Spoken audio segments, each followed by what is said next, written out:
0810. The following program contains coarse language and adult themes. Listener discretion is advised.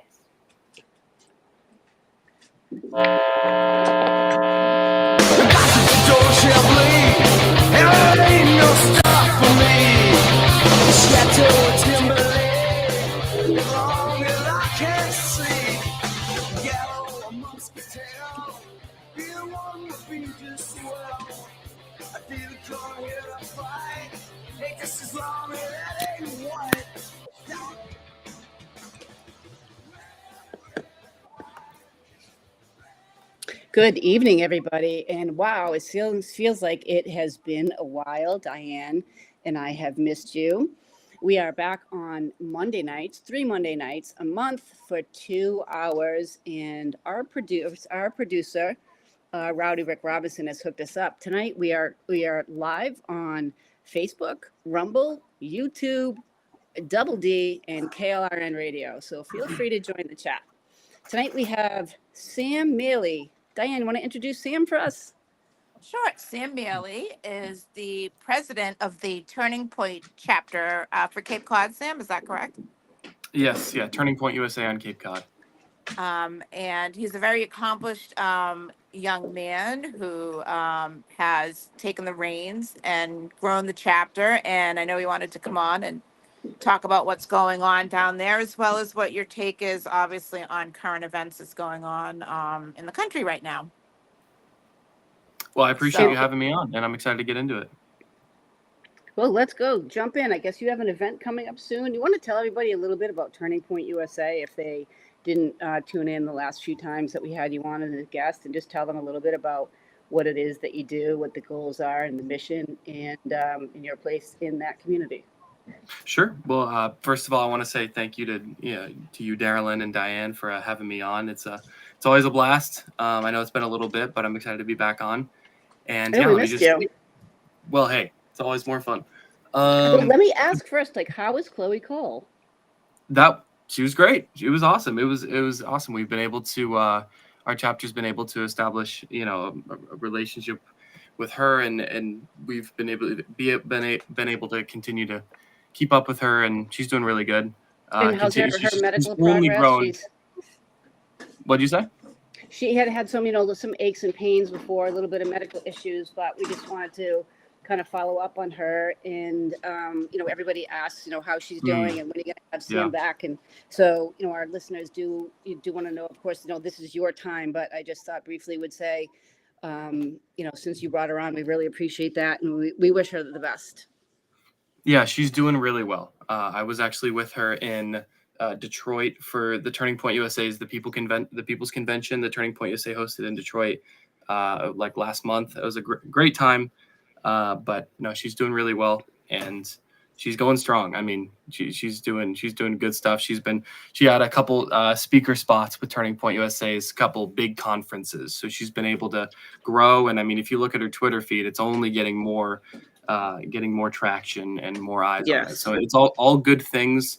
She's doing well. She's thriving under the pressure, and I'm really proud of her. So, but in terms of the event last year, for those of your listeners who don't know, we obviously, I came on to the podcast last year promoting Teens Against Gender Mutilation, which was featuring Chloe Cole before I had met her, but we hosted her for an event here on Cape Cod, where I currently reside. And it was great. We had 300 people attend. We had some protesters, but they didn't really give us any trouble. I mean, it was like a drama club from some high school, local high school, just entertaining. But it was a good time, and Chloe did a great job. They actually, her and her people who were with her, they were like, this is the most peaceful, one of the most peaceful events that they had ever spoken at of that size. To have like hundreds of people and no big issues is just like foreign to them. So that's just a wonderful thing. And, that's in Massachusetts. So don't lose heart, people. Don't lose heart. There's more conservative spirit here than I think many people would like to admit, especially conservatives across the country. We are a slowly rising juggernaut in the conservative movement in America, here in not only New England, but specifically Massachusetts. for your more local listeners here. But anyways, the reason that I'd want to come on today is because we are having another event. A friend of Chloe Cole, actually, her good friend, Dr. James Lindsay. I'm not sure if you or your audience is familiar with him, but he is a nationally recognized conservative speaker and author. He freaking wicked smart guy. I mean, from New Wicked York. smart. Wicked, Let's get that wicked, Boston in there. He's wicked smart. smart. Yeah. And he writes a book like every other 6 months. It's crazy. He initially got on the conservative map back in 2018, 2019, when he and his professor buddies, he's got like his doctorate in mathematics. He's like so smart. And he's a professor. I don't know where he taught, but he and his professor buddies, they got together and they wrote a bunch of fake academic papers, and made them intentionally woke and progressive. And then they submitted them to like real quote unquote prestigious, I'm giving air quotes, prestigious academic journals. And about 10 of them got accepted. And here's just one of these insane headlines.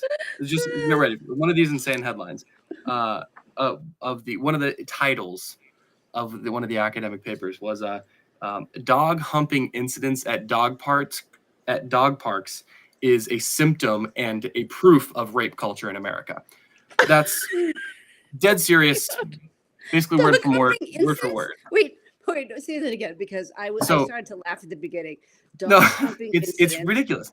Dog humping incidents at dog parks are a result and a symptom of rape culture in America. Basically, is what it is. It's just so insane, woke, progressive.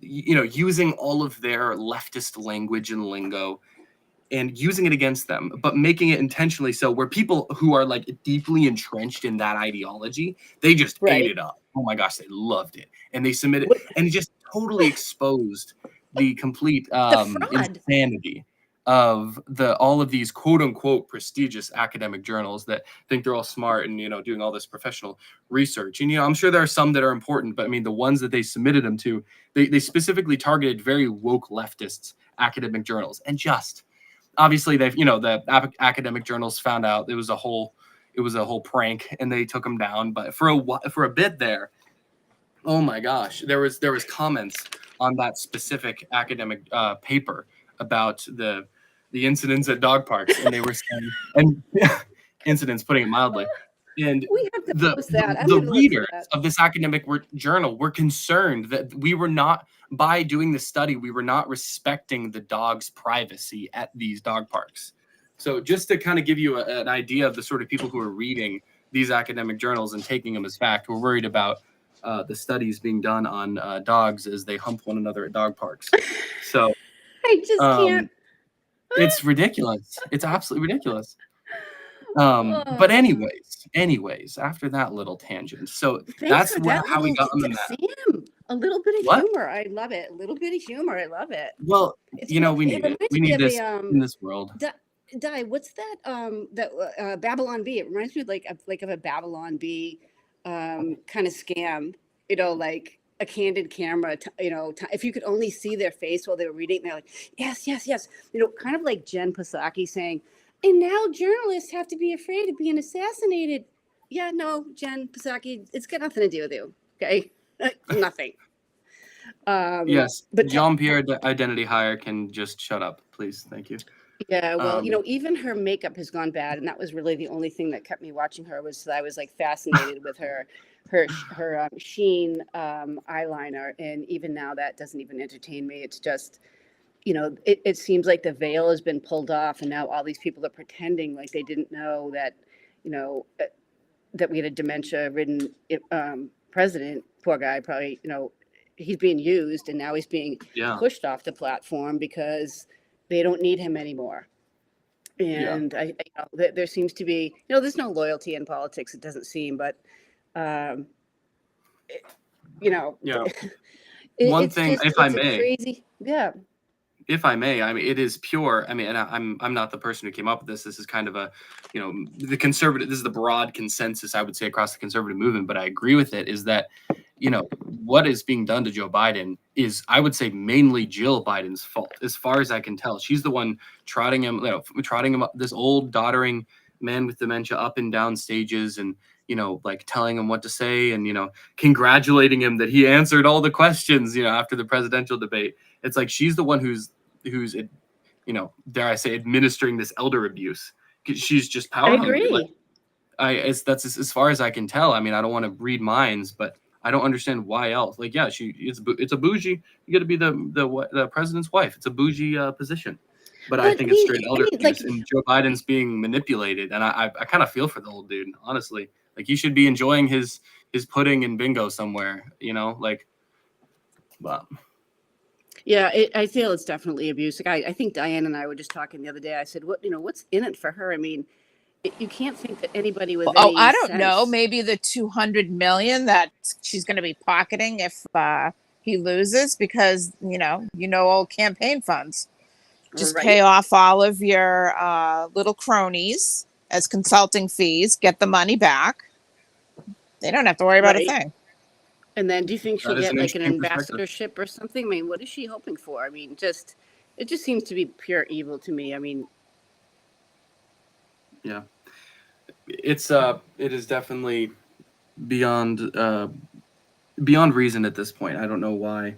I mean, we can all assume that people are just guided by their own selfish ambitions, and people are going to want what they want, and they want to stay comfortable and stay in control of their life, and I get that, on just a personal kind of on a personal note, is like, yeah, everybody's going to look out for their own self-interest, but at the end of the day, it's like, if you're the president, that's not your job. Like, you've been elected for a time to serve, not to be served. So yeah. right. Yeah, good point. So when is your event? Tell us a little bit about your event and how you decided to have this event. And we will definitely post it and let people know how they can attend. And maybe Lady Di will be on the Cape that week. Well, that would be awesome. That would be so awesome. Thank you. Yeah, bringing it full circle. I was down a very long, windy rabbit hole there, but thank you for pulling me out. So this is an event called. That's usually Diane's job for me. Perfect. Well, good triangle. So basically, this event is called Academia Under Attack, and it's by Dr. James. Hosted by our Turning Point USA on Cape Cod chapter, and he's featuring Dr. James Lindsay. I explained who he was, but his expertise is going to be utilized in this event, which is exposing woke ideologues for how they hijacked a century of American education. We as like normal people, we just look at the world and look at the education system and say, where did furries come from, and where did this insane borderline pedophilic transgender ideology infect our schools, and where did it come from? Like, the fruit, we're seeing the fruit of everything right now before our eyes, and it's very easy to say, oh my gosh, this is unprecedented, like this has never happened before, where did it come from? It just came out of nowhere.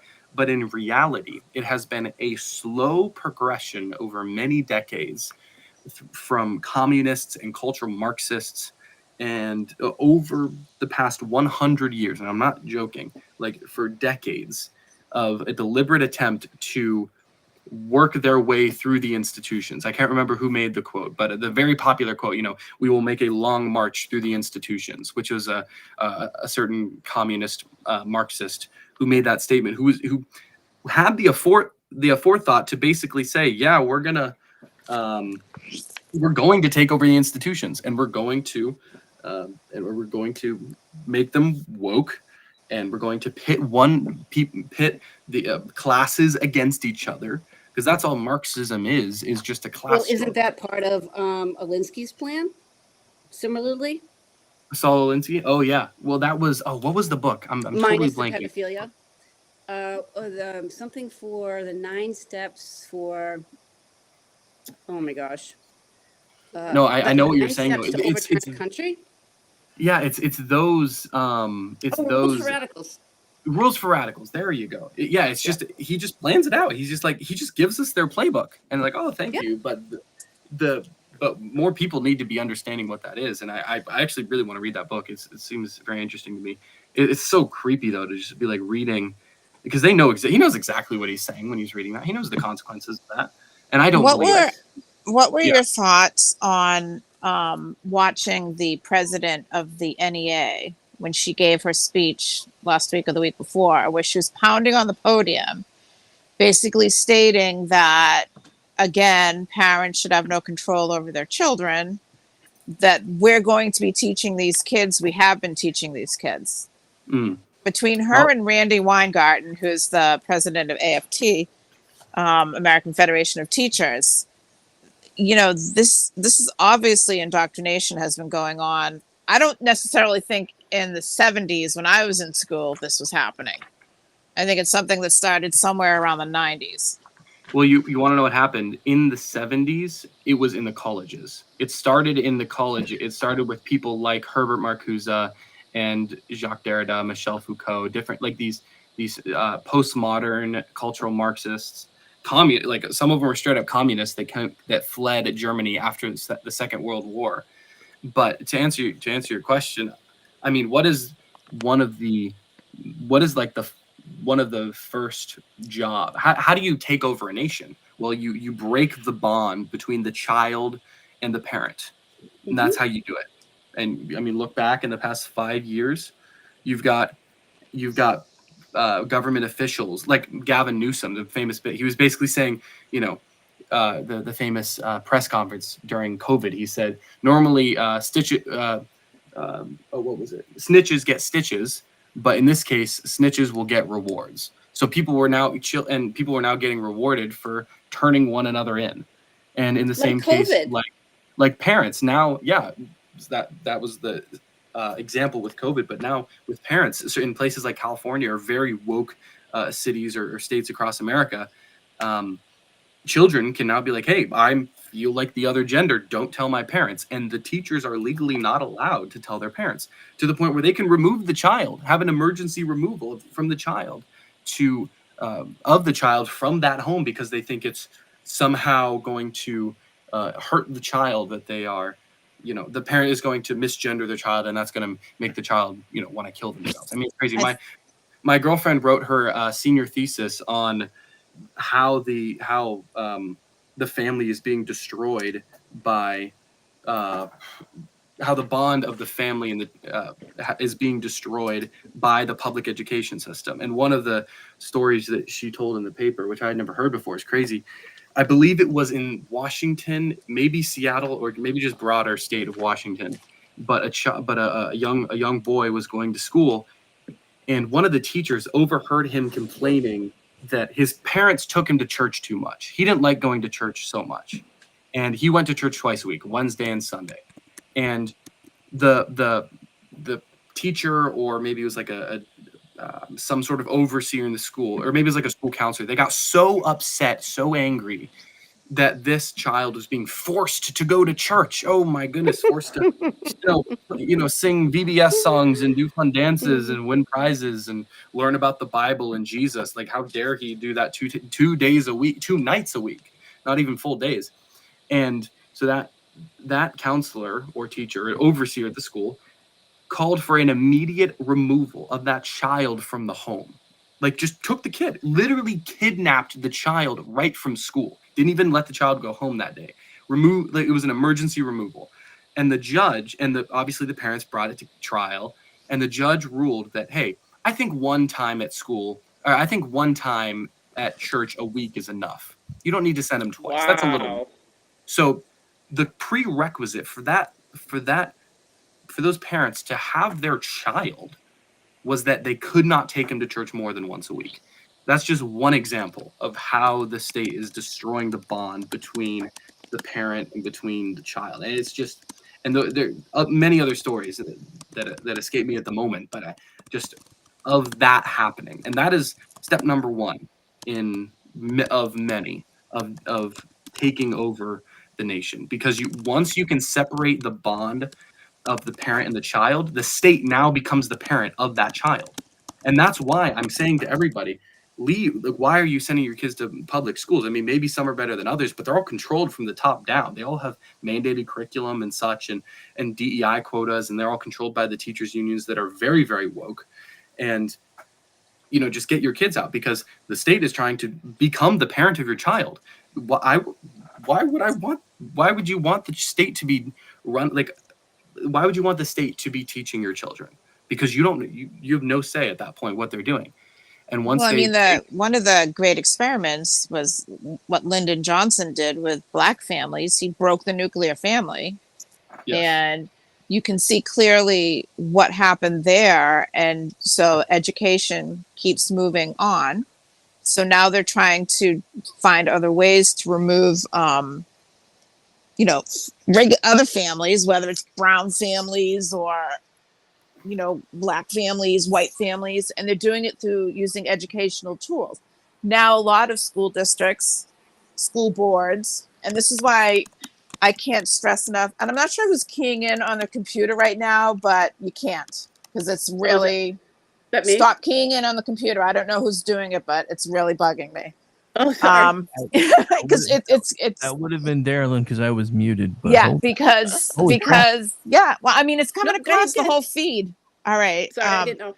What I was saying is school boards, and that's why school board elections are so very important that people have to really take part in, because they're the ones that will fight back against these state policies that will be tied up in court. And you're going to find out as soon as some of those court cases go through the state courts that there will be coming before the Supreme Court when it comes down to just how much power a school district has over a child and administrators and teachers.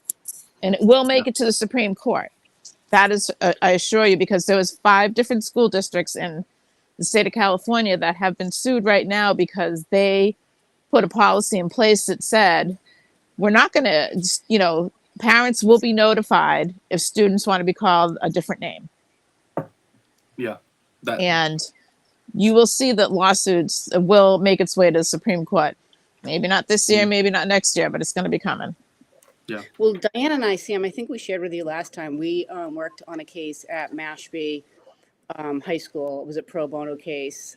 And the principal that was hired there was also involved in a lawsuit in Western Mass where she tried to trans 2 siblings, the boy to a girl, girl to a boy. And the woman who told, her name is Bonnie Manchester, and she's my hero. And she informed the parents, and both the children were on the spectrum, and they had some psychological issues. And they asked the school in writing, please don't interfere. And they did.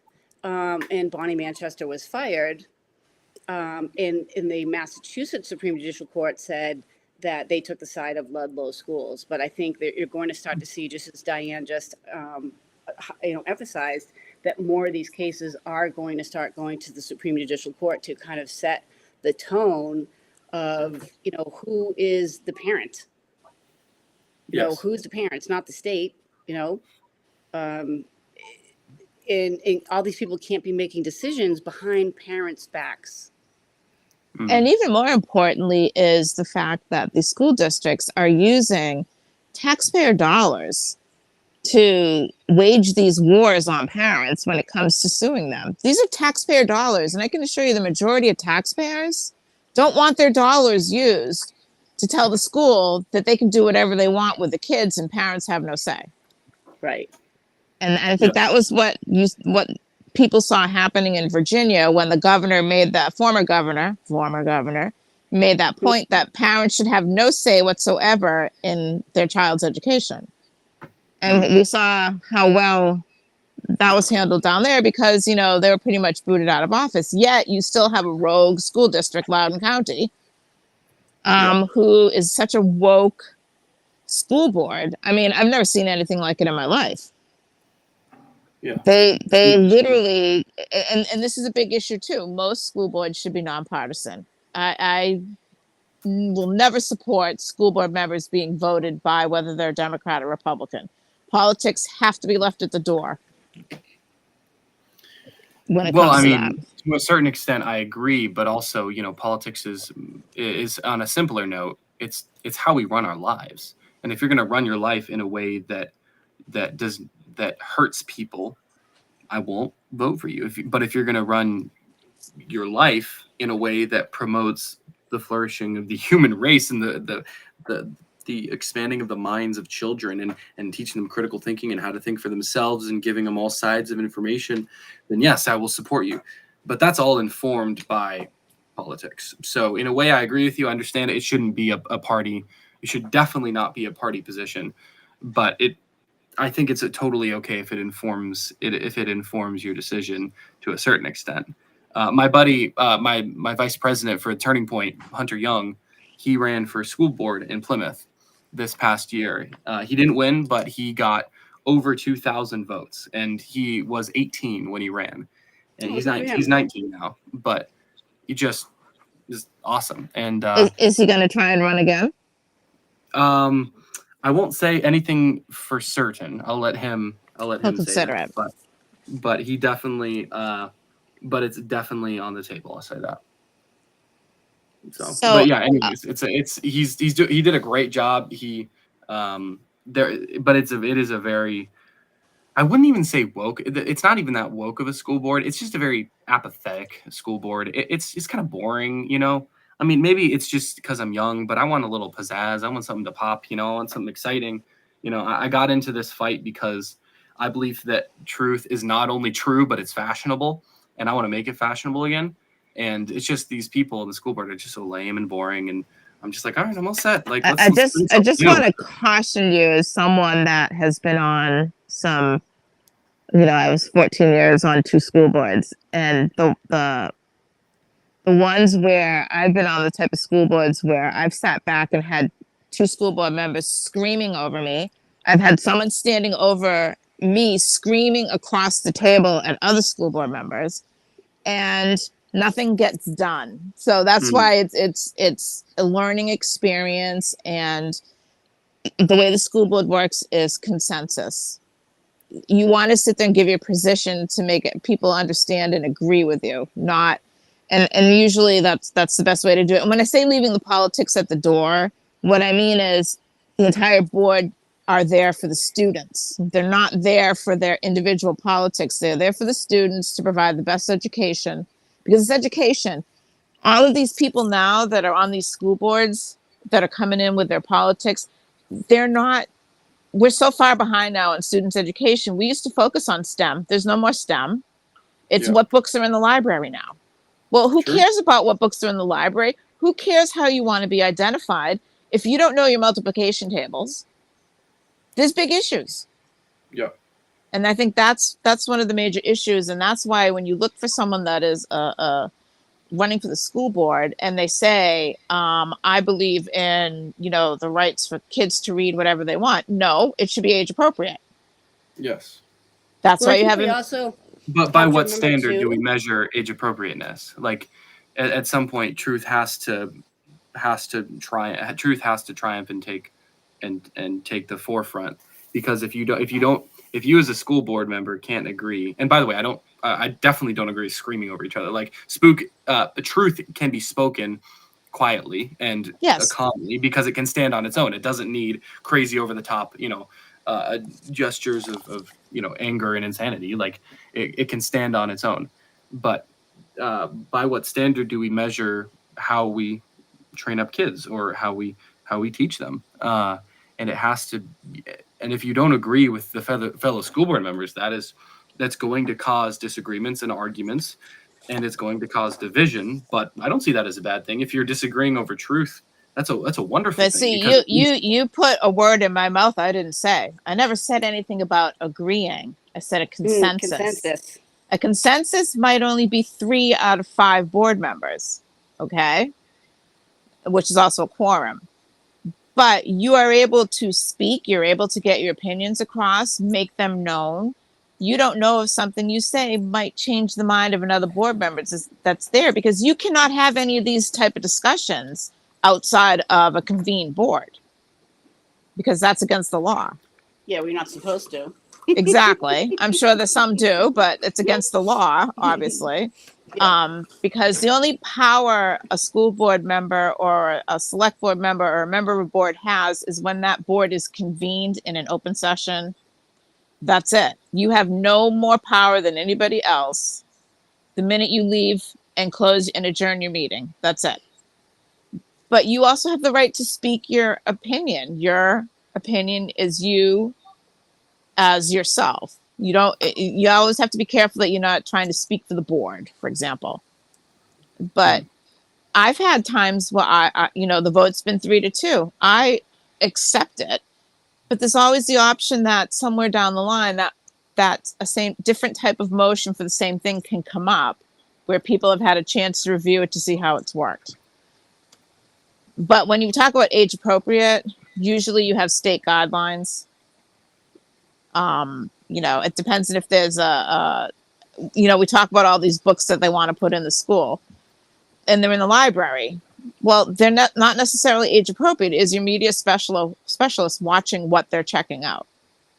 And that's the case. Like, I mean, we had an issue where at our high school where we had a book that was somewhat controversial, but they're high school students. They're at that point where they should be mature enough to be able to read a book if they so choose. So we approved it, but the kids never really took it out or read it. I think maybe 6 kids did. So you take that chance where you put the responsibility to the high school students if they want to read it or not the elementary school students. I think that should definitely be age appropriate. Yes, totally agree. Yeah. But I realized in all of this I didn't even give the specific details about the event at I was just going to say that. We love talking to you, Sam. We love hearing your take. You're younger than us, and we admire your passion. He's much younger than us. We'll just say he's younger than us, okay? We've been out of high school for 40 years this year. How depressing is that, Darylyn? 40 Hey, years. not all of us on this call have been out of high school for 40 years. Okay, now. All right. Back to your event, Sam. It's at Cape Cod Community College. Do we have to wear a mask there, or what's the deal? 4 masks, actually. 4 masks and gloves. Hazmat suit would be preferable. Big bubble, hazmat, right. Yeah. Big monitor. Yeah, the only covering is just over your body. That's all I request. That's it. Just wear some clothes and you're all set. We're good, Sam. We're good. All right, cool. I will be as well. Yeah. So this Friday night at Cape Cod Community College at 6:30 p.m. You can learn more about the event if you can find us on Instagram and Facebook. Just look up Turning Point USA on Cape Cod, Turning Point USA on Cape Cod on Instagram or Facebook, and there'll be a link there that you can find more info. But this Friday night, 6:30 p.m. at Cape Cod Community College, and what's the name of the event, Sam, and how much does it cost? It's free. It's called Academia Under Attack, but it's totally free. Yeah, we've had some very generous donors to help us reach our fundraising goals, and we've waived the fee. So because we want to get as many people there as possible.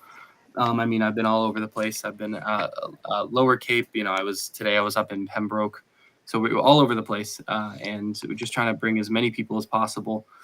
And I believe that this can be the opportunity where we, as local conservative, maybe some Christian groups are going to be there. We can all gather around this one speaker, this one expert in the conservative movement that many people respect and admire, but that gives us a chance to, realize how small of a world we live in. It's like, oh my gosh, her and him, like, oh, cool. And you can establish alliances and form alliances with other groups and other individuals. We're going to have like 5 to 10 other organizations represented at the event with tables there. And it's a great place to meet people. And if you're one of those people who feel like, you're itching to just get in the culture war at some point, come to this event. You'll get armed.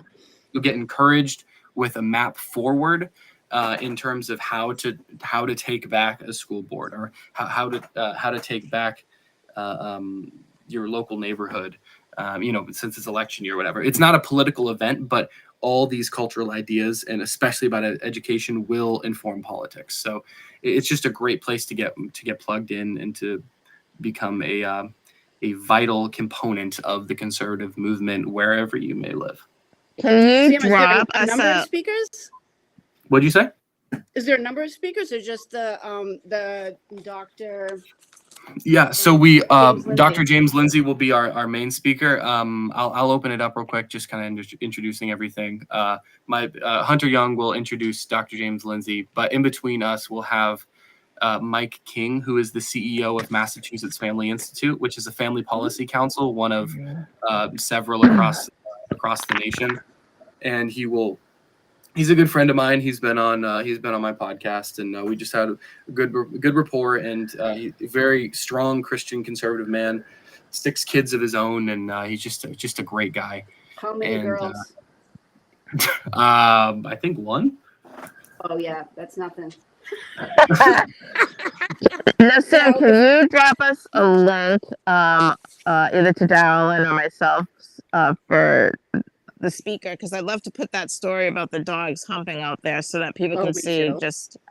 Oh yeah. Let me see if I can find it. I think it would be interesting. But, to kind of shift gears a little bit, because I kind of want what your thought process is as to what happened this weekend during the attempted assassination of President Trump, and what your thoughts were if you saw it, when you saw it, as a young voter, because you haven't been impacted by something like that. Like when I was 14 is when President Reagan got shot. When we saw the images, we saw it. I mean, for me, like for John F. Kennedy, I saw it in a book. I wasn't alive, obviously, when it happened. But what are because this is really the first time something like this that we know of that was so public has been seen. And I'm just wondering what your thoughts were when you saw it. Did it make you angry? Just what your thought process was.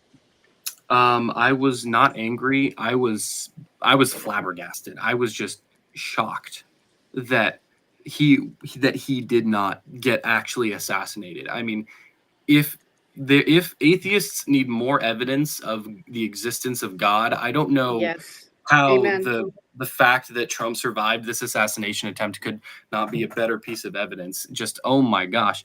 If you look on the video, he moved his head like a fraction, maybe like 3 inches to where his head was now facing where the shooter was coming from. So the shooter had his sights right on the center of his skull, and he moved just before the shot. Like he was probably squeezing the trigger as Trump barely moved his head, and it just whizzed by his ear. It would have entered his skull, and we would have witnessed a presidential candidate, former president, die on live television.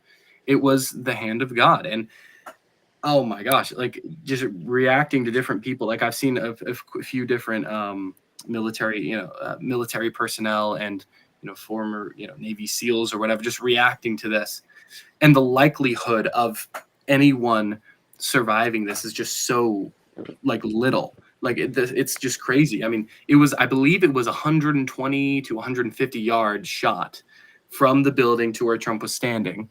And that's a chip shot for any sniper. That's a chip shot. Yes. The absolute chip shot. Like I think it's the. I think hunters now are out at 1,500 feet or 100 yards. They're like crazy, even shooting deer. Oh yeah, it's not that hard. Like what I'm hearing from other people. I mean, I've not done it myself. I'm sure I would be terrible at it because that's just. We could try. Do you want to? I support the Second Amendment, but I'm terrible with guns.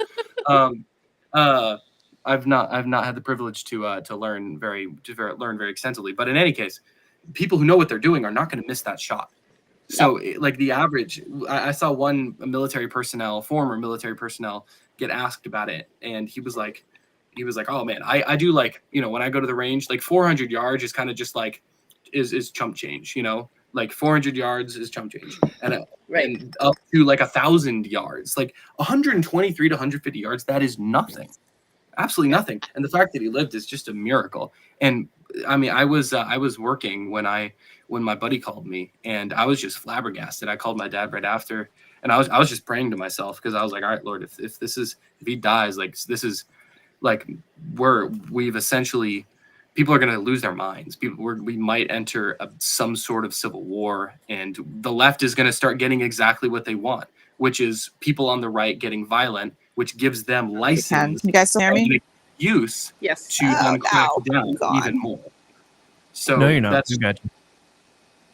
So it just gives the left even more of an excuse to crack down on the right even more and say, oh, they're domestic extremists, the MAGA extremists. We need to crack down on them, and that's how tyrants throughout the nation have taken over their respective countries, is because they've blamed strategy, or they blame tragedy on one person or group, Of course. and use that to gain Trump's more going to control and more take away power. the democracy.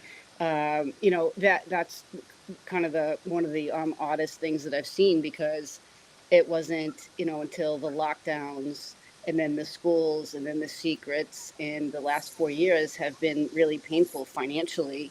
What do you think that? I think this is going to move more people towards Trump, because now they actually see what he said was, they're not coming after me. They're coming after me so they can get to you. Yeah, they're coming after you, and I'm in the way. Yeah. Yeah. Yes, exactly. I think one thing is I think we should also take a moment to give our thoughts and prayers to Corey Contemporary, and I'm not going to be able to say his name right, who was the unfortunate recipient of the bullet that went right through Trump's ears, more than likely, and it resulted in him losing his life. Yeah. It's terrible. Yeah, I didn't even know until afterwards, because I think that was when I called you, Di. That was the first thing I said is, you always have to be aware of your surroundings. And how about just going to go see a president of the United States, and you end up collateral damage. And and I'll tell you, I never believe that the shooter is who they say it is. I just don't. I mean, I think it's a setup of mentally ill people. I don't think we'll ever know in my day, or in Diane's kids' day, or even Sam, probably in your kids' days, what actually happened. I mean, You're not the only one thinking that, though, because there's a lot of different theories that are going on out there, and one of them was the fact that he was rejected from his school's rifle team at the school. They said he couldn't even hit like the side of a barn door. But it was definitely a colossal security failure. I mean, Well, Oh, yeah. how they that's even, some of the friends that Diane and I had, like their ex, Delta, CIA, FBI guys that we've worked with in the past, and even they were like, we don't even understand why that, they're not going to come on and speak, but why that line of fire, why that line was even open. Yeah. they I don't said I'm under, sorry, like, they said yeah, it was under local police control, not like Secret Service, I guess, but it still should have been part of the way to, perimeter check. yeah, a way to abdicate your responsibility for protecting the president. You have one job, and you just like, oh, it was the police's fault. Yeah, you're the overseeing the police. You're in authority over that whole security situation.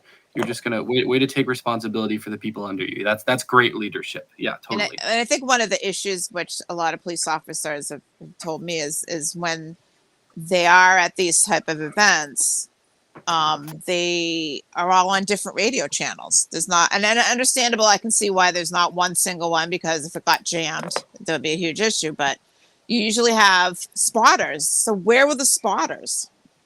well, I think he's only was given like 3 Secret Service, and that was on purpose. I'm sure he could have been allocated more, but JFK doesn't have anyone either. And I mean, who set this up? I mean, look what Nancy Pelosi did on J6. I mean, Trump asked for reinforcements. He asked for the National Guard. He asked for extra security, and she denied him. So, now what we have to worry about is when Trump does win, he really has to take the 3 top levels off of all those 3-letter agencies and axe those people, because you don't know who's dirty and who's clean. You don't That's know true. who's in on it and who isn't. And I never thought I'd ever say that about my own country. Maybe it's been known for years or whatever, but we really, when we say question authority here at Double D in the Red Whine, we mean to question with facts. We need to like do your homework and find out what's going on, especially in the schools. And Sam, do you want to give a plug to your podcast? Because Diane, we weren't invited to come on Sam's podcast. I know. We'll make that happen.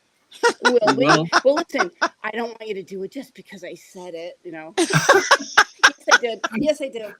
I want to be on Sam Miele's podcast. she got mad at me. I had to do it. Well, No, first of all, I was like, no. you started we've been asking you to join KLRNRadio. And when you first were on the podcast a couple of times with us, you were a little bit nervous. And I was like, no.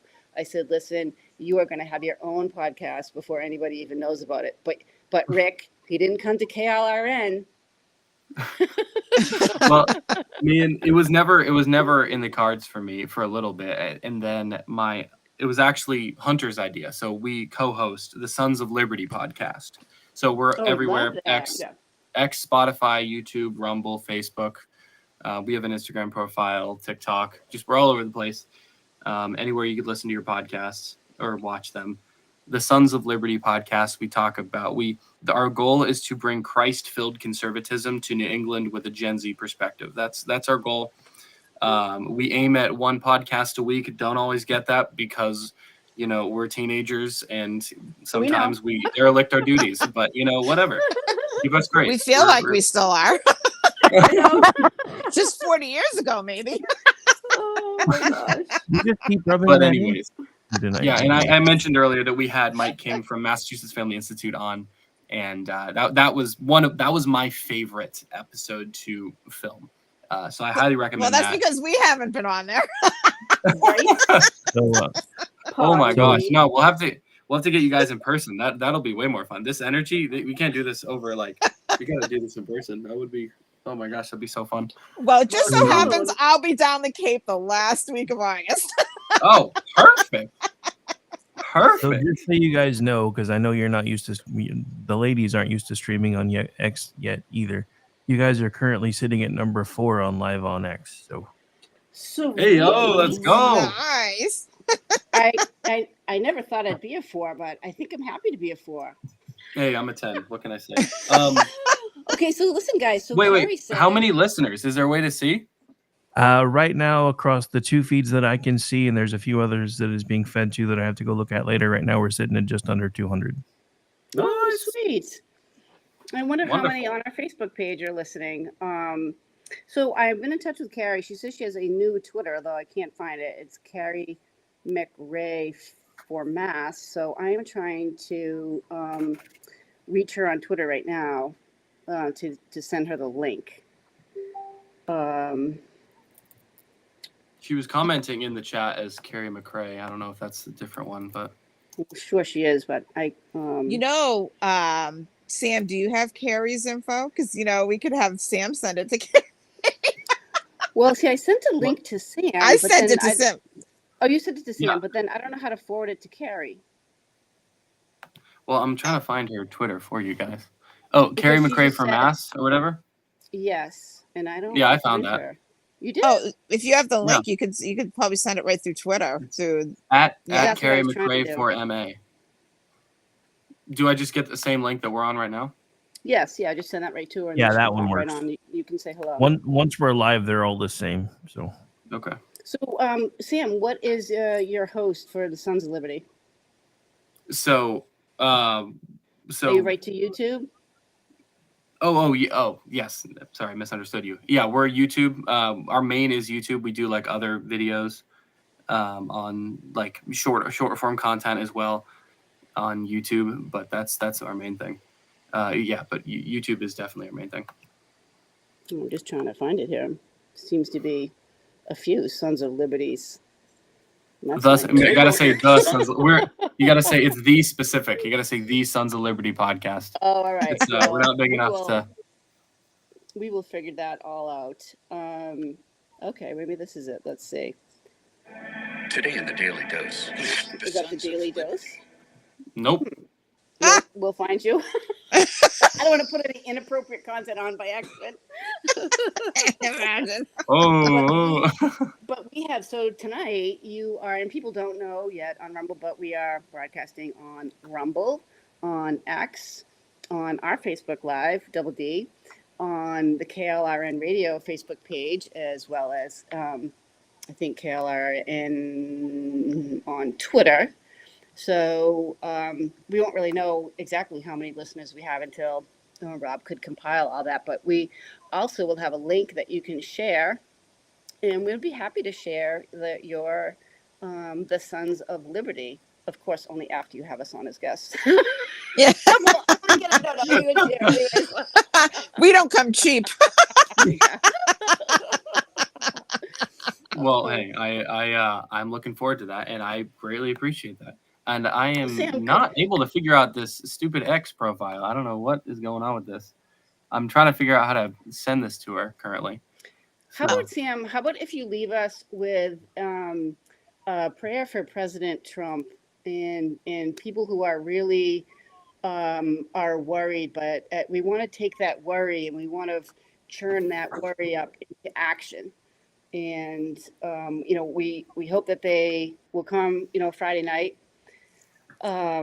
If you're already on Cape, you're not really fighting any kind of traffic, and really there's nowhere to go because there's so much traffic. So to get into Four Seas isn't too much of a daunting task. But how about if you leave us with maybe a little prayer for President Trump? Sure. To put you totally on the spot. No, yeah, sure. I'd love to do that. Dear Lord, we come to you now humbly, and we ask a special prayer of protection over Donald Trump and his family. And we pray comfort for him, Lord. And God, we ask that you would comfort the family of the victim who tragically was killed at the Trump rally and those who were injured. Pray to comfort them, Lord. And I pray in this opportunity, use this tragic circumstance to draw them closer to your heart, Lord. And I pray for the hearts of those who are affected. And God, we thank you that you are sovereign over all of this. And we thank you that you have a plan through all of this, even though we don't see it. And I pray that you'd use this opportunity as a nation, or to draw us as a nation closer to your heart. So Amen. God, we thank you. And in Jesus' name we pray. Amen. Amen. Amen. Thank you, Sam. Thank You're you, welcome. Sam. You're welcome. By the way, somebody that is following her because she hasn't followed me back, tell her to check DM. The link's in there. Is that on Twitter? Yes. Okay. Yes. Yes. Alright. And that was wonderful, Sam. Thank For you. someone like me, my mom is basically a born again Catholic, I call her, because she's Catholic times 20.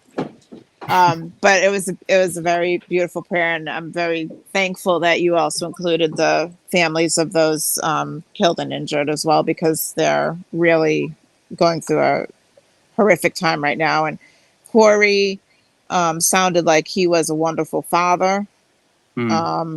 And he died a hero protecting his wife and his daughter, and it shouldn't have happened. And I hope they really do get to the bottom of it. Honestly, I have to say, and it's sad, I have no faith that there will be any type of real investigation into this, because I think there's a little bit more to it than what we know that they don't want us to know. Yeah. And it's I sad. agree. And I mean, you guys are almost the same age, correct? Did I lose you? No, I'm here. Me and who? Who are you? You and the person that did the shooting, that you guys are almost the same age. And it's like, look really? at your life. He was 20 years old. Wow. That's incredible. That's crazy. I didn't know that. Yeah, he was 20 years old. He just graduated high school in 2022. Wow. And to go from, graduating high school to your name will forever be known as the person that tried to assassinate President Trump, and he'll go with like Lee Harvey Oswald and granted Lee Harvey Oswald succeeded, but you know what I'm saying. Yes. But that's the name that people will remember, and thank God he failed. But unfortunately for the family of Corey, I just don't understand. I mean, 20 years old, you have your whole life ahead of you. Yeah. And now all people will picture is him on the roof, his lifeless body. And that's sad. It's a very sad thing. Yeah. And I don't get it. I just don't get it. Yeah. But anyways, on a more positive note, we will be looking for the link on the doggy humping. That's just insane. And the thing is, they submit these to get grant funding. So Yes. honestly, they probably had submitted that to get grant funding. So all of a sudden people would be looking at dogs humping in dog parks. And if people were sitting there going, He's a sidewinder. Oh, he's just regular. What the heck? Look at, you know what? Why are you're staring at them? Why? Give them privacy. They need it. And they're talking to the husky that's like sitting there going, hey. Why are you watching? And they're like, and then the people who the scam thing are like, look at them watching dogs mating. It's so stupid. Next thing it'll be like, and we're going to study what we think dogs are thinking while they're watching other dogs humping. What is the Chihuahua? I wish my legs were longer. They get jealous. I mean, and then seriously. then they should have had like assisted dog mating. Where they assist a Chihuahua to mate with. I'm telling you, they would a Rottweiler. They would go crazy for this, because we want to increase diversity and equity. Oh, and no! we feel that like mating a Chihuahua with a female Rottweiler, like Rottweiler, German Shepherd would bring equity and calmness to the dog community. Oh my gosh! Sam, I didn't expect to laugh this much. I'm telling you. Well, hey, I appreciate that, and it was a blast. Yeah, so if everyone could just go to Turning Point USA on Cape Cod on either Instagram or Facebook, you can find out more about the event coming up this Friday night. 6:30 p.m. at the Cape Cod Community College. Academia Under Attack: How Woke Ideologues Hijacked a Century of American Education, with Dr. James Lindsay. We'd love to see you all there. And thank you so much for having me. Great. Thank you so much. I can't wait to talk to James Lindsay and Sam. It'd be so nice to see you again. Perhaps we can entice Lady Di to come down a little early to make an appearance. Yes, please do. Do you know she broke her ankle at my November 3rd event for state committee, and that she wasn't able to walk for like 3 months? No, laying it all on the line for you, 5 months, Darren. 5 months. 5 months. 5 months. 5 months. Right? That's a best friend for you.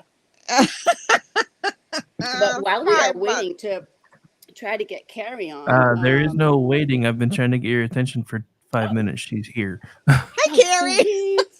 I haven't brought her over yet because you guys haven't moved on from this guest yet. But I've been trying okay. to Bye, Sam. Bye. Thanks for having me on. All right, talk soon. Bye. All right, now she can respond too. So yay! Yay! And Darylyn, bubble wrap. Bubble wrap is what I need when I come down there. Oh my God! Wait, I have one of those things you blow up and you lay in the middle. You can roll down a hill. Oh my God, that would be so much fun. Where did you get that? Where did you get that? My stepfather gave it to one of the kids for their birthdays. Oh my God! I've always, of course, hey, they ladies, just with the box. hang on, ladies. Hang on. Yeah. I'm trying to make sure we don't have a technical hiccup somewhere. Kari, can you hear us? Yes, I can. Okay. You got to kind of throw some elbows in this crowd, lady. Kari knows. She's used to throwing elbows with us. Yes, absolutely. So that was great to hear Sam. He's amazing. He's He is. great guy. We need more people like Sam in the world, that's for sure. You know, I tried to set him up with my daughter, but he already had a girlfriend. Oh, jeez. That's too funny. Yeah, he's a good guy. He's someone that you would set up with your 18-year-old daughter, though. Seriously. Yep, absolutely. I would totally trust him. The whole Hey, Kari, I almost got Raheem Kassam and my oldest to go on a date together. Really? Everybody's trying to set him up. So, Kari, we've had a lot going on here. I noticed that on a political note,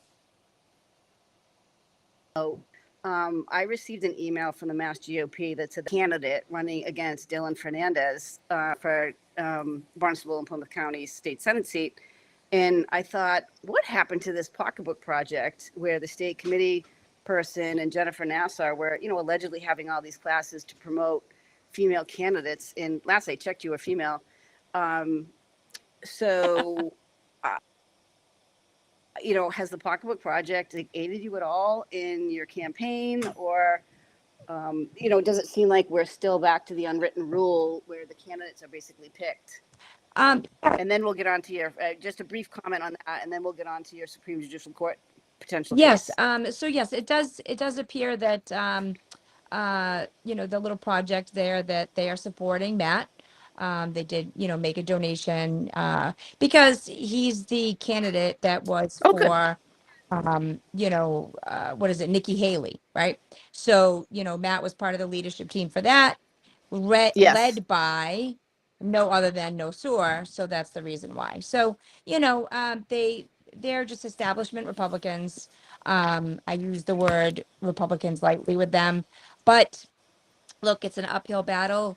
Uh, yes, they did write that he was the candidate, the Republican candidate, but it's because they don't want somebody like me in there, because they know that I'm going to fight and I'm going to push back and I'm not going to go along to get along. So, but I did have a conversation with quite a few members of the Mass GOP leadership team, and we're clearing that all up in the next couple of weeks. It just seems that if we're Excellent. really going to talk about equal opportunity, from my perspective, you worked that area for, a long time. And, one of the reasons I didn't run is because, Chris Lazon wanted another opportunity. Hopefully he doesn't want to have a third opportunity, but I just don't think it would be fair to be, when I ran, there was a splitting of funds. I raised $25,000 before my primary. And, when you're donating to two candidates, it's just, it's impossible to raise money, especially if progressives are working against you. But let's let that alone for a while, and let's talk about the First Amendment, which encompasses free speech, freedom of religion, freedom of the press. And when you were in Hanover, you were already hired, and correct me if I'm wrong, you were already hired. You were running for school committee. You made a TikTok for school committee that said that you didn't believe schools should be trying to have boys be girls and girls be boys behind parents' backs. And then you can kind of take it from there and tell us, what happened.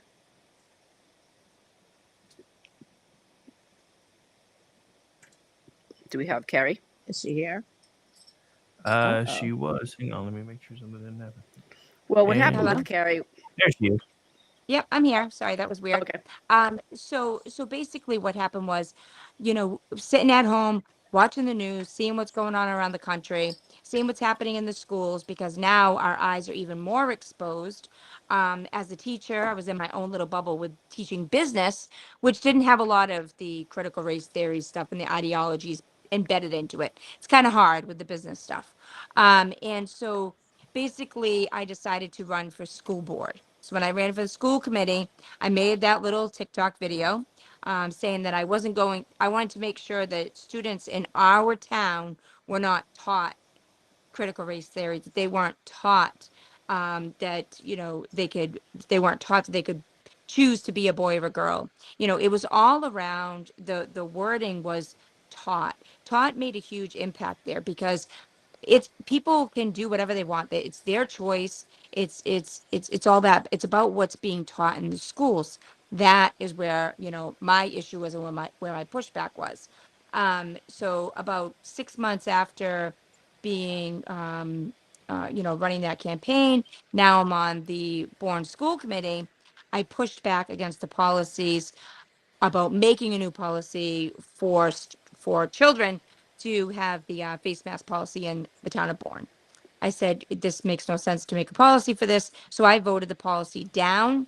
The following day, all hell broke loose, saying that, they found some videos and things and text message and memes that they didn't like, a certain fraction of people. And ultimately, I was fired from my teaching job, which I had just started basically not even a month earlier.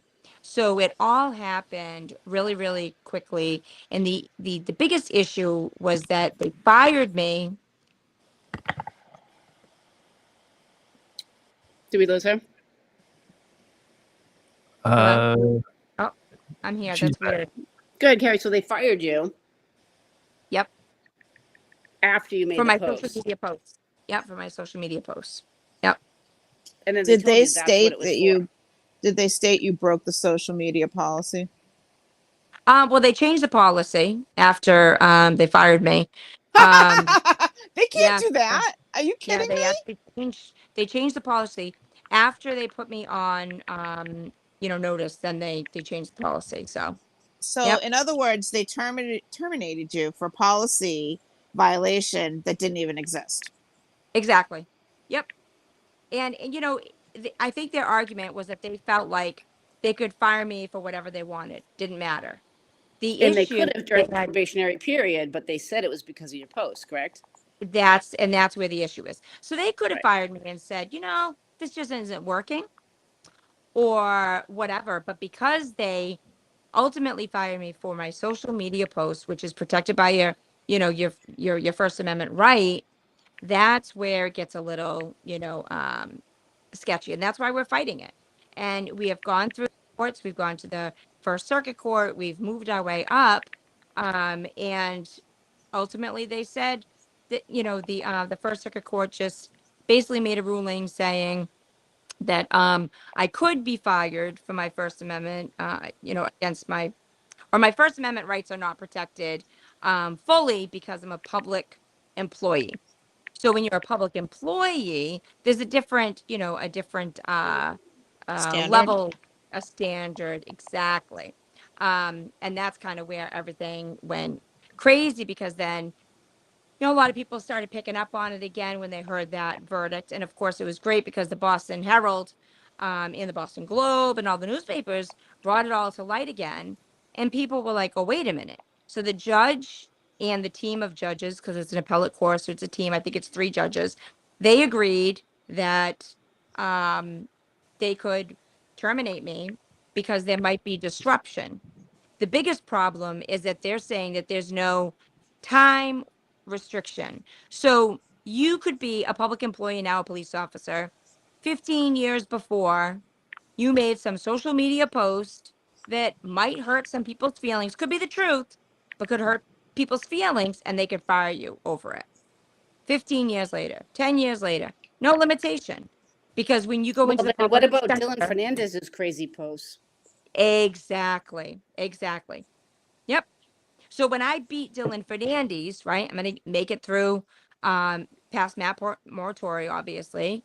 And then it's going to be me against Dylan Fernandez. And he needs to understand that I'm not just fighting for, to protect myself or students or young men like Liam Morrison up in Middleborough, right? It's about even somebody like Dylan Fernandez, who I'm sure when he loses is going to be appointed or he's going to be hired, hired by the Maura Healey can't, governor. And then he's going to be susceptible based on the First Circuit Court's appeal decision. Hmm. You want to have protections. But here's the thing, which I find very interesting. We always keep hearing that private employers have the ability to impose more restrictions on their employees when it comes to social media posts, right? Public employees have a greater threshold, believe it or not. In my understanding, municipal state governments, there's a higher threshold that they would have to meet, which what would be considered disruptive, for example. So for the appellate judges to make that comment or that that ruling, is a very interesting ruling, one that I suspect will most definitely be overturned. Well, I think it'll be overturned if the Supreme Court hears it, and that's the goal, right? Unfortunately, it's like 5 to 7% of cases that are presented to the Supreme Court are heard.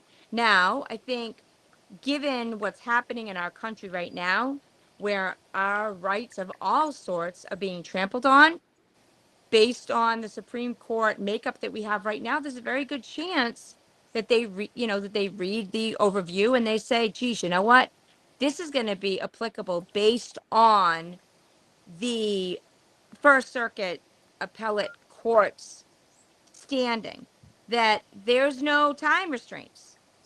There's no guidelines to say, well, if it happened in the last 5 years or 15 years. And that's very scary.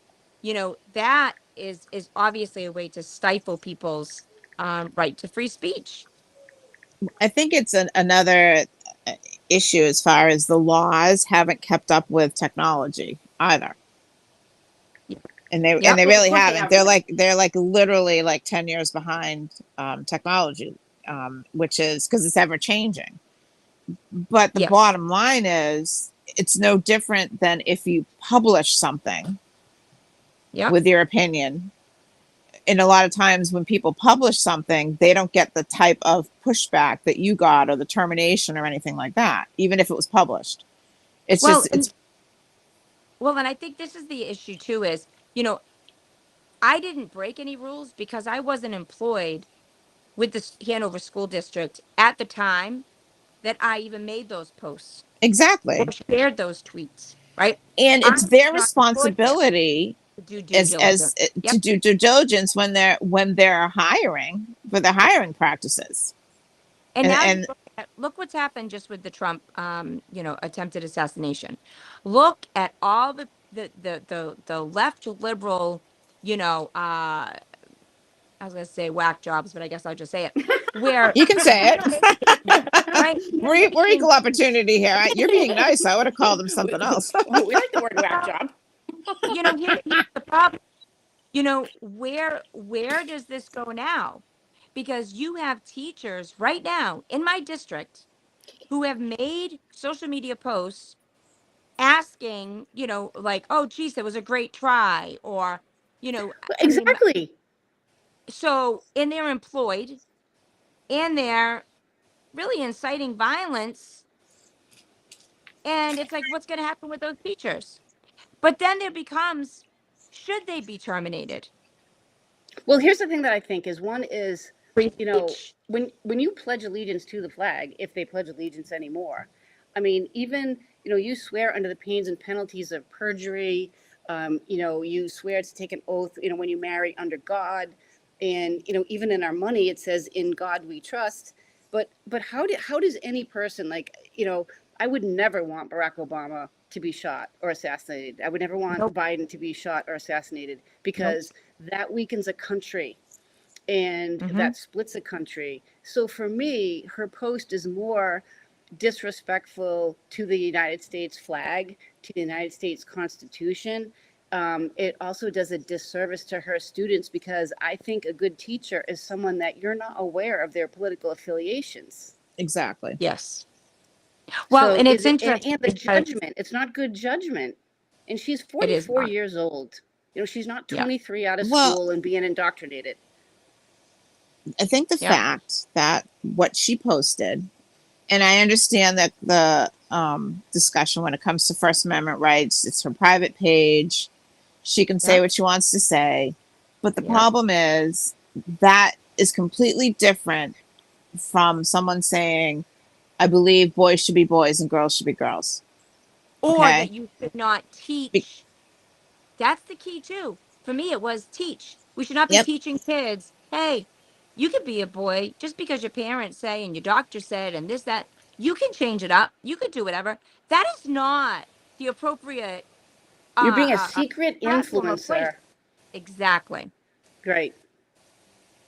Yeah. And frankly, as a teacher, my platforms were always private. And furthermore, I had different names. Like my what was it called? TikTok page was Nana Mac of 4, right? So it wasn't like, even if kids were sneaking around and trying to figure out, oh, what's Mrs. MacRae's, platforms on social media, I would have it never was picked Nana Mac. challenging for them to find it. Would you Yeah, say? I would have never chosen, like, looked at Nana Mac. But I'm gonna start. Maybe I'll go to Nana Mac now. I know, right? But, it was just, for me to, because we should all have that place to, you know, speak our minds and share our points. And especially So with what it was like is, minded. someone hunted you down and Yep. found what you said, and Yep. they didn't like it, Yep.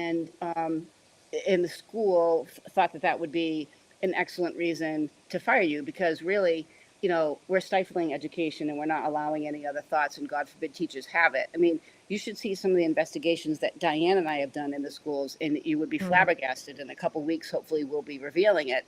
Um, School isn't the place that it used to be. These teachers are not, they're not trusted adults, right? They're familiar strangers. Yep. They are familiar strangers, and I think that more people that have become retired, and more people are actually leaving academia.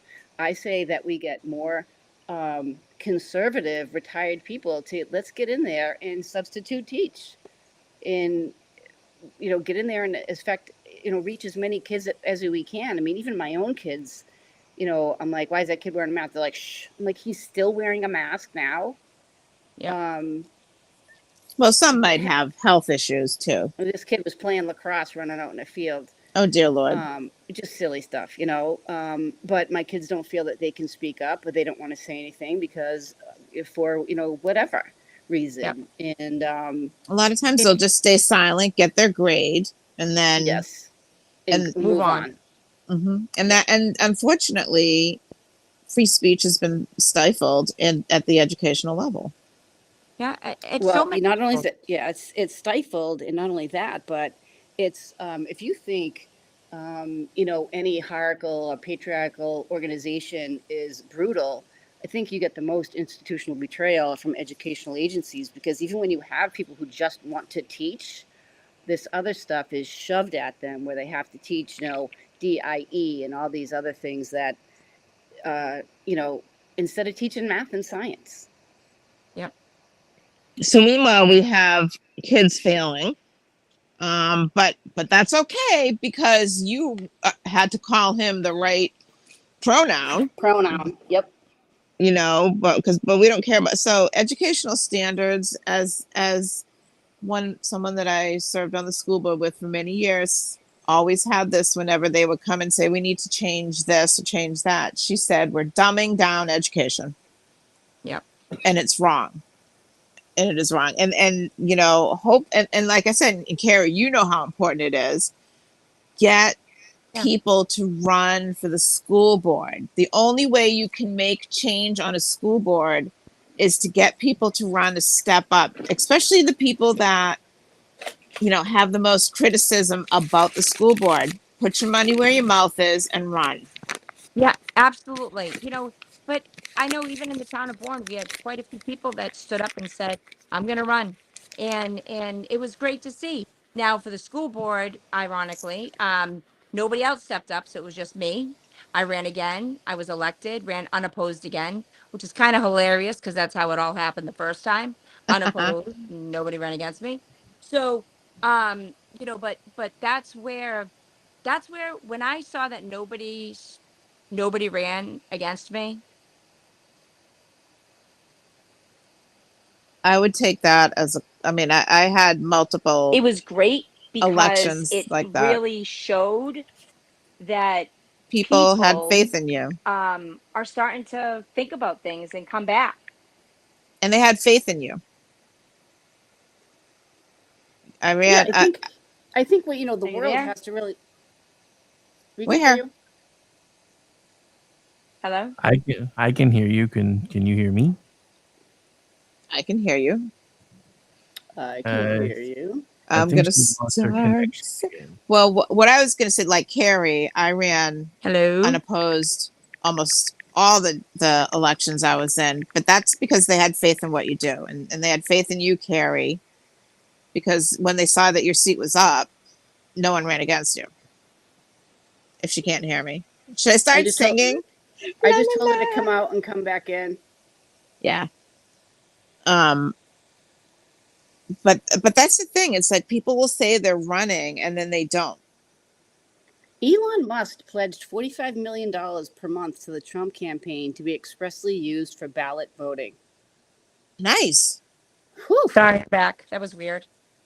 Do you think Elon Musk will pledge like 45 million for me so I can get a new pocketbook or something? I just like him to pledge like millions to Kari. Get him to pledge that to KLRNRadio once we can all retire. Yes. Right? Listen up. Can you guys hear me? We can hear you. We can hear you now, yeah. Listen, I need to find out how I can get some money from him too. I'm not asking for a lot. I could go to like 15K, Yeah, exactly. I'm not greedy. New pair of shoes and a pocketbook, I'm good. Amazing. They're not heels. They're not heels though. But I think people are starting to realize just how important local elections are. Yes. And think about this. The people in Bourne, right, know all about what you faced in Hanover. Yep. And they support you 100%. Yep. And The people do. They do. And they're coming around. Diane, I'll tell you, it's interesting because, you know, I have private conversations with members of the board, and you know, they've realized that there was some validity to the things that I was saying I didn't want to happen. That when they started to dig into things, they were like, wait, I think some of the stuff is starting to creep in here. And there was a lot that over the last 3 years I have been able to prevent and block with no big scene, because ultimately it's about making sure that there's certain things that are not happening in our schools. We don't need to blow off the rooftops and let everybody know what was happening. The goal is to make sure that none of it does. And there's a lot of things that we've been able to keep at bay and say, nope, that's not happening. And, you know, people don't see it, but it's happening, and it's happening in school districts all across the country. oh yes, That things are changing, you know, and I think that we're going to see even more positivity when it comes to, you know, Trump and Vance being, you know, successful in November. what were That's your going thoughts to make a on difference. Vance? I thought Vance, I mean, I liked Tim Scott. He was my number one choice, but Vance was my number two. Yeah. And I I think love that he's young. yes, and he's very personable, he's outspoken. He doesn't, you know, and I was, you know, hearing some of the comments that people made, that Kamala's gonna like tear him apart, and I'm like, Yeah, are you I don't kidding think me? so. Nice try. Yeah. It's like, that's not gonna happen. Nope, Kamala absolutely not. Kamala is like, what is she gonna do? The her horse laugh? I mean, shut up. I was kind of pulling for Tim Scott, but do you think he's too young and inexperienced? No, I think my gut instinct, and this is also, I had a discussion with my husband about this, is the fact that he has a Senate seat where Vance is a House seat. Right. And Yeah. right now, I think with the Senate so close, or he has a position for him in the administration. Oh, yeah, Were you definitely. aware that oh my God, not Kaylee McInerney, because I love her. Carolyn, oh my God, help me out. Who's using the Kelly Carolyn, Clarkson? no, it's Levitt. Caroline Levitt, right, who helped me with my campaign early on. Is she now speaks Trump's She's his press secretary for his press secretary? campaign. Yep. Oh, sweet, because I haven't seen pictures of her yet, but You haven't been watching Fox News then, Darylyn. Yeah, she's been I on. haven't. She's on. Yeah, she's doing great. Well, I've been so busy with, Yeah. Diana and I have had this big investigation going on in Kingston that we really don't want to Oh, say yeah. too much about it until it's finalized. But Kari was a big impetus in being able to connect the right people with the right people. Yep. Because the people that were representing the parent prior, really weren't pulling their weight and getting down to what, what the brass tacks problem is. Yep. So we're seeing a lot of secrets in the schools. We're Oh, yes. seeing a lot of immigrants that aren't really getting the care that they need because they're acting out sexually. And this is like 5 and 6 year old kids.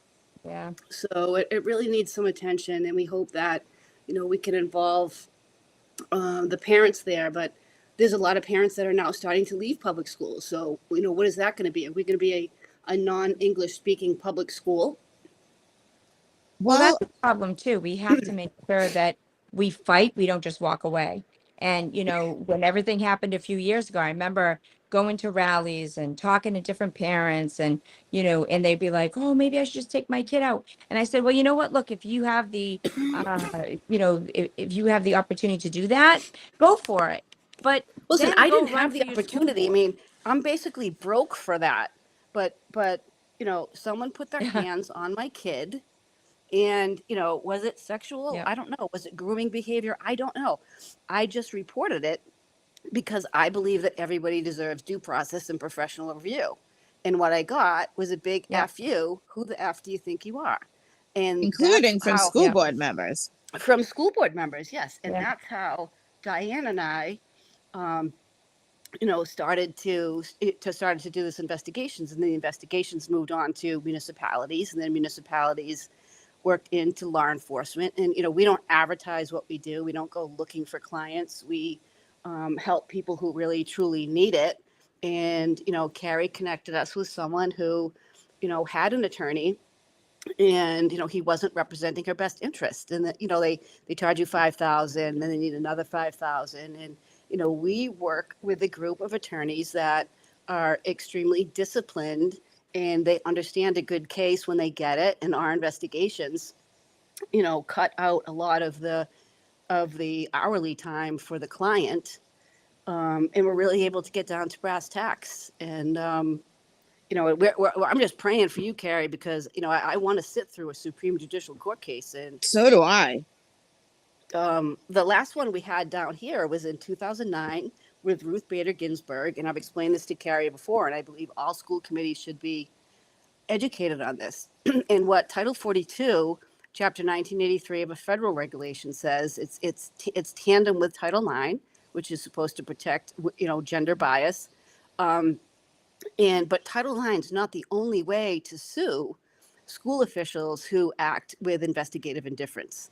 We now have the opportunity to sue not the superintendent, the assistant superintendent, the whole entire school committee, the Individually. principal and the vice principal, Individually, yep. and not only as an educational organization, but individually. And I don't care if this next case that we put up, I pray that it does get to federal court. I don't care if they each have to write a check for $500. I mean, Yep. if you are not protecting children and the elderly and people that are, disabled, then you have no soul.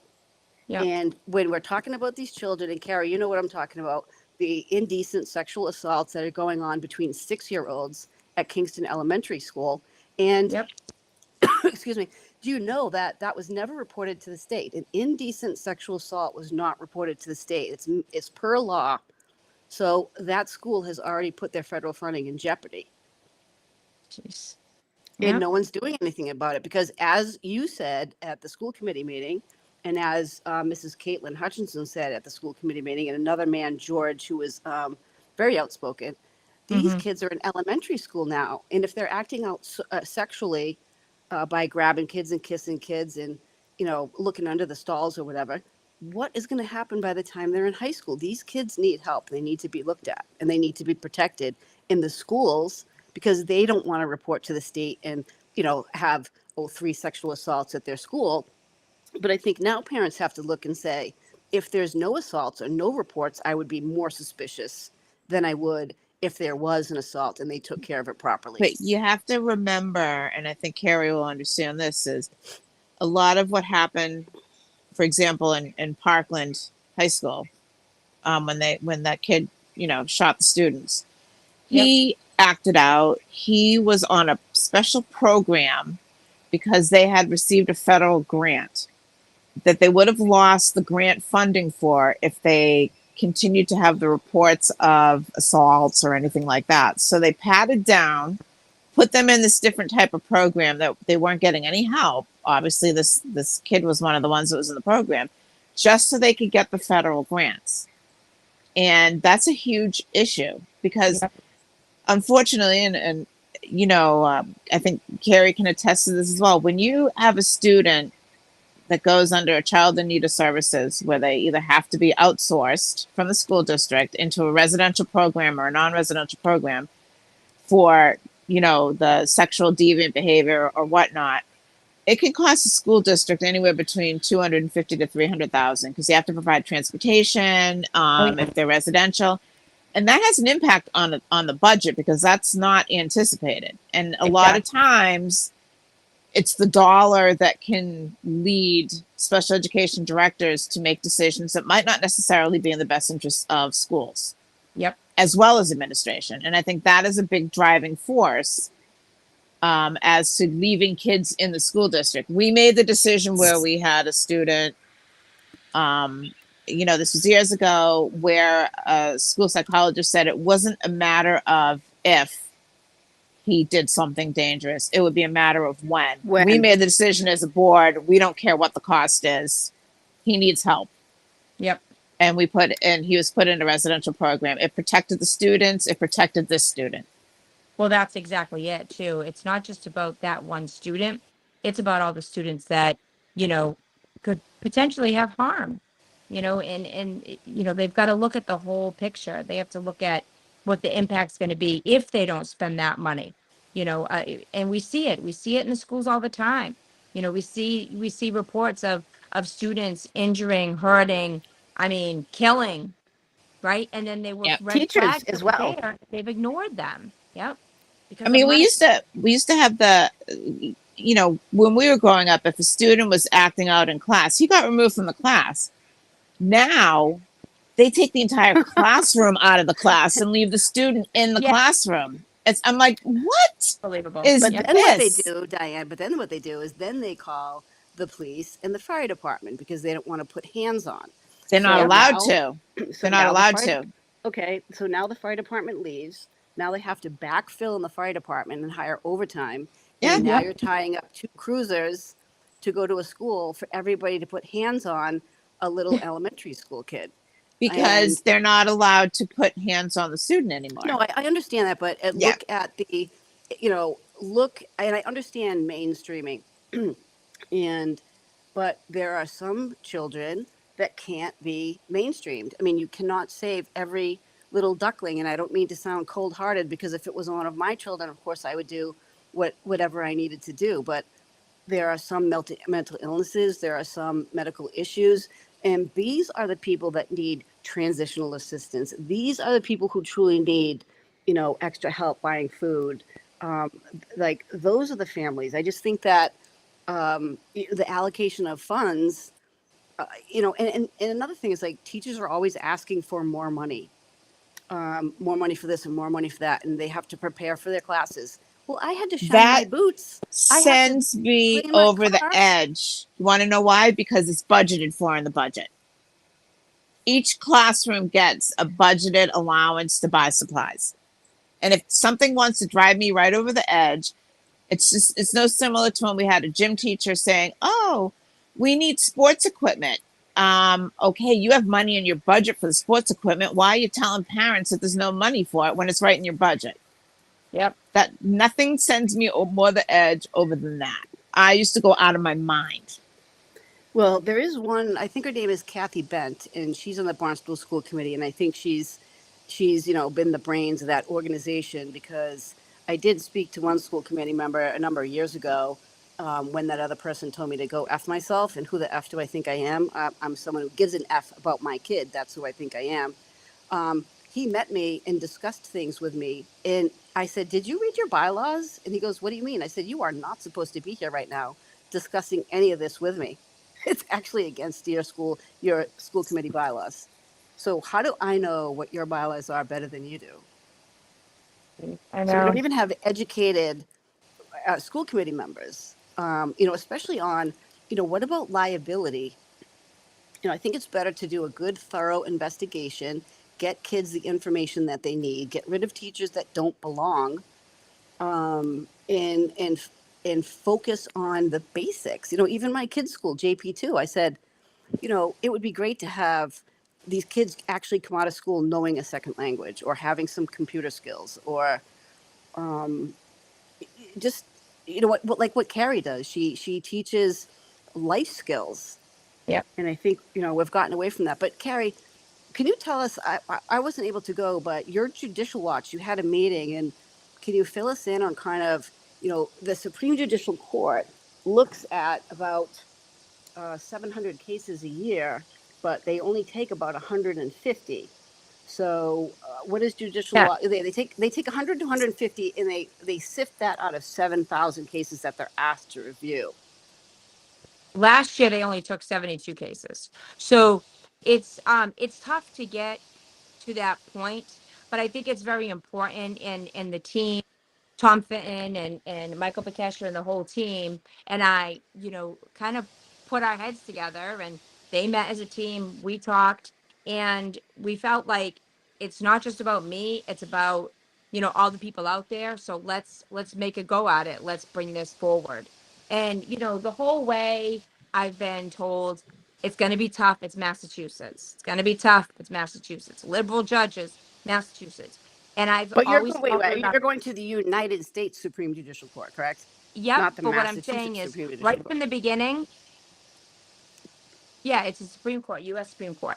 But what I'm saying is, right from the beginning, when we started this and we started to fight back, they were like, it's going to be an uphill battle. You're in Massachusetts. And I said, but am I on the right side? Am I right or am I wrong? And they said, oh, you're 100% right. I said, then let's do this. And that's pretty much how it's happened throughout this whole process, is we've had the conversations. And I'm like, okay, but am I right? Is this a constitutional violation of my constitutional rights? And they're like, yes.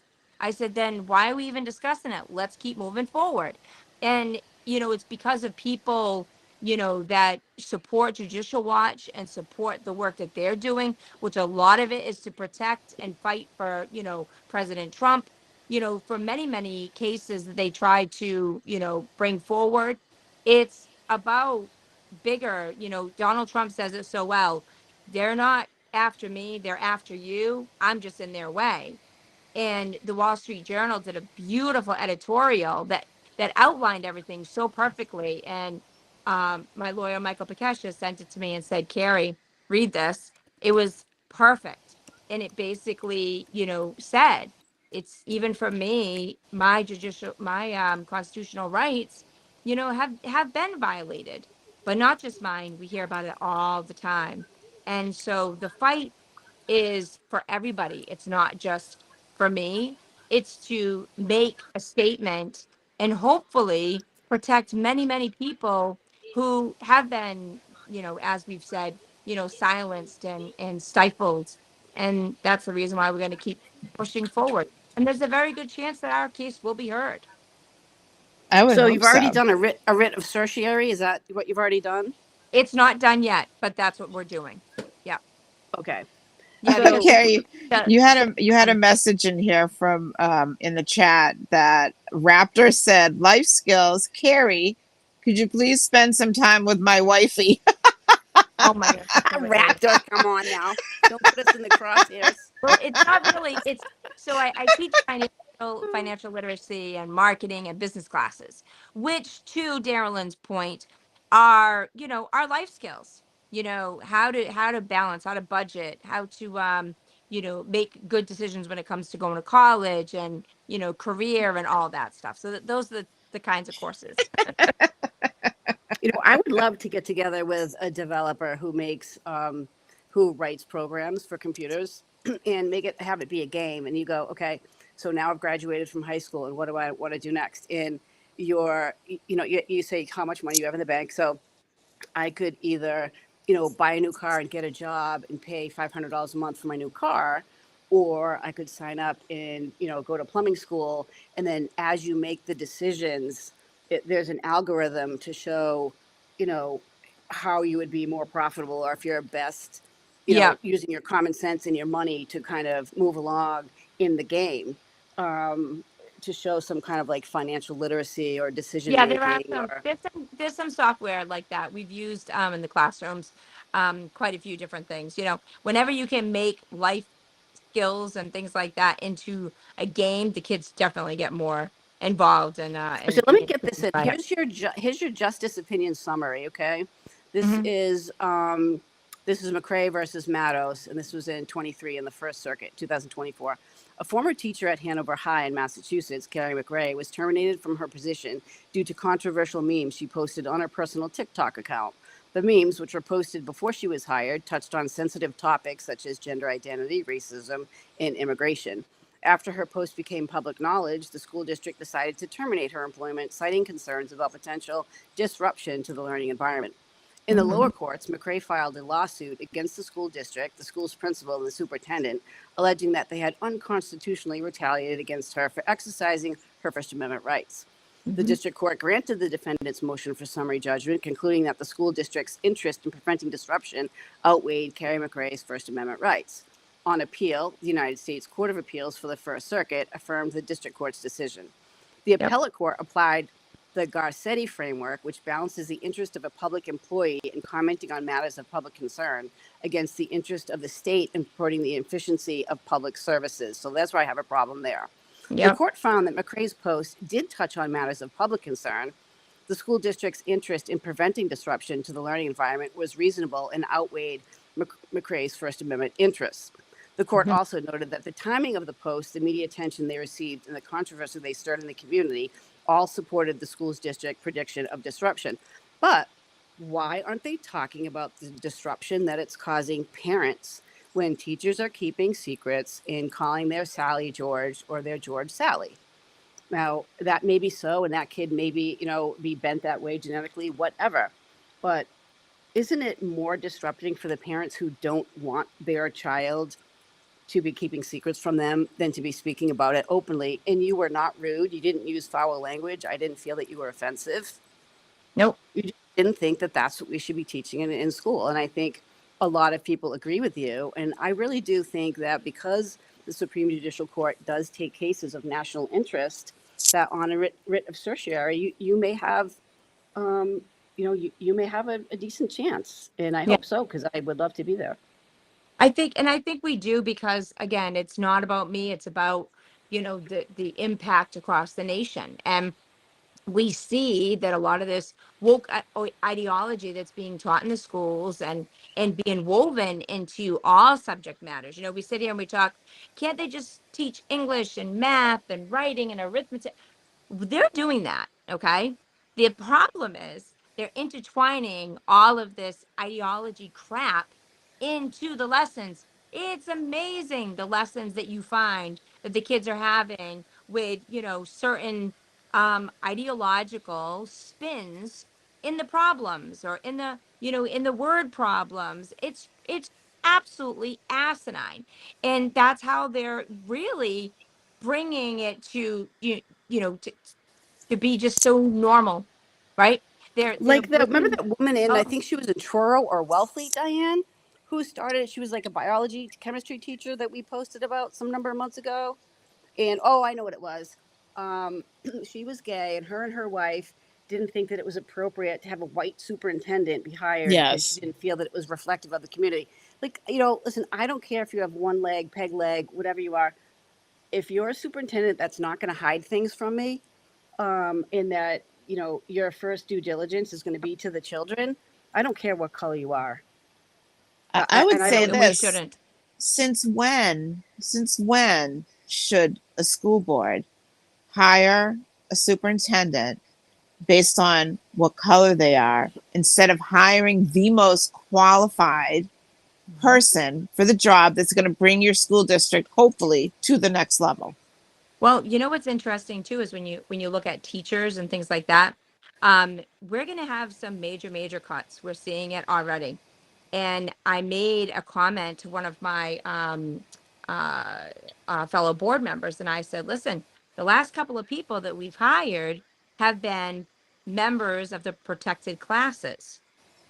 Now, by right, last one hired, first one fired, right? Riff. Right. Yep. Riff. So I said, how are we going to, if we're trying to diversify and we're trying to, hire, a person of color and this minority and all this, now it's going to be time for us to lay off some people. What do we do? Because if the standard is, and even from the school board and MTA, they're like, we need to expand and we need to, be more diverse with our hiring and so on and so forth. Well, But listen, here's the thing, right? You can't force people to go into education. I mean, if they're smart, they want a they're full-time trying. job. Well, here's what I'm going to tell you what's going to happen, Kari. When it comes down to the actual teachers union in the school district, they're going to be like last one in, first one out. And there's going to be no effort. There's going to be no ifs, ands, or buts about it. And in reality, they're the ones that will be making that decision, not the school board, because then you guys will have grievance after grievance after grievance after grievance filed against you. It's going to be a question of what's going to be the least amount we'll have to expend on a lawsuit. Yep. And that's So it's going to And be it's very, interesting. and the language is very clear in the bargaining agreement when it comes to RIF. Yep. First one in, last one out. Last Yep. one in, first one out. And it doesn't matter protected classes or anything. I mean, you have to go by the bargaining agreement. Yes, Let you them do. make that decision. And if you have two people that are equally qualified, I can't remember. There's usually the standard, not the coin flip, but I can't remember what the standard is for that. But I guess it's what, years of experience or something. I don't know. Yeah, there's a few different things, but yeah, it's interesting because they're going to be, they're pushing for us to be more diverse, which, hey, that's fine. But now look what it's going to be. It's that we're pushing to be more diverse, but then when the funding is cut, we're going to be right back to the situation of 96% white in our community schools. but and I've always said the same thing. You can't force somebody to apply. Nope. You can't. And here's the thing, and I'm sure the parents would agree. Again, it's great that you want to attract applicants of all different types, but you have to get the best applicant for you, the students, because that's who they're there to teach. Yep. And look what's happening in Hyannis, right? I haven't heard anything else but crickets. We had those two teachers, or I think they were teachers or assistants that left. What is it? Two kids up in Boston or something, or I think it was Boston, right down in Barnstable, and it was everybody was up in arms, and they're like, "Wait a minute, we can't fire them. We don't have enough black teachers, right, or minority teachers." And people were like losing their minds. They're like, "You can't fire them. We need those minority teachers." Well, those teachers left the kids up in Boston. What? And you know what? We are at 10 o'clock right now, and we are going to have to discontinue this. But I want to pick up. Maybe Kari, you can join us next week, like for the first half hour or something, because I want to talk about the DESE rules. And because I learned that there's actually no rule that people in schools are duty bound to keep students safe. So I want to do a little bit of research on that and get back to you guys. Yeah, that would be. But we're hitting the 10 o'clock mark. And if you have any last minute comments, Kari, where we can donate, please, you get 1 minute. That's what I was going to say real quick. So again, Kari MacRae running for the Plymouth and Barnstable district. Pro-Trump, pro-America, pro-students, pro-parents, and want to cut those taxes. And there's a lot of things that we can do with people like me that are going to fight and not just go along to get along. But you can follow me at KariMacRae.com. You can go right to my website. Obviously, we need donations, so anything will help. We're grassroots. And even what's good, Kari, is even $20. Oh, even yeah. $20 is a good, like signs cost $12 to $14. So, a lot of people don't, but they can show their appreciation for you running. Those little donations are really what, make a candidate strive to do better. And if anybody from Falmouth or any of the towns will carry, it's Falmouth, Mashpee, Bourne, Kingston, Sandwich, Plimpton, and Pembroke. Is that correct? She might have dropped out. But what I want to tell people, if you happen to be listening from the Cape Cod, just remember which candidate has been on the Cape side of the bridge and which candidate hasn't. Yes, that's right. That's right. And I live right in Bourne, so I'm smack dab in the middle, which is great. So I understand. And I've been working in this district for 3 years, getting to know how things are going, the different issues in the different towns. Exactly. So, and you don't just show up for a fundraiser and then go back on the other side of the bridge and not show up until the next one. Nope, you're absolutely right. Thank you guys so much for the time. Thank you guys. Have a great week, everybody. Thank you. We'll see you next Monday at 8 o'clock. Have a great week.